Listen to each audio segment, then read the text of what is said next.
Welcome to the Tech Egg. Don't get scrambled. Enjoy the video. You already have a project open with a title clip on the timeline. Start by selecting that title.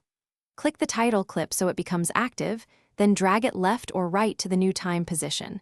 This changes when it appears. Once done, make sure the title is snapped to the correct frame by zooming the timeline for finer control. If you need frame-accurate placement, use the left and right arrow keys while the title is selected to nudge one frame at a time.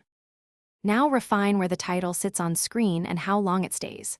With the title clip selected, open the viewer and drag the title text box to the corner or center. Handles let you resize or rotate if the template allows. If the template doesn't move, change to a style that supports custom positioning. Then trim the clip edges so the duration matches action in the footage.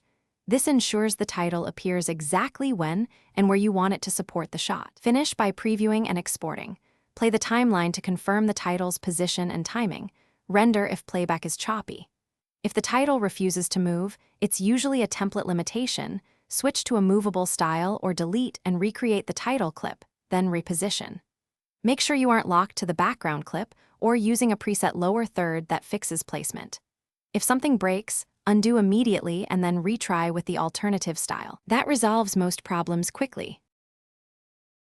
Thanks for watching. Consider subscribing if I helped unscramble your problems.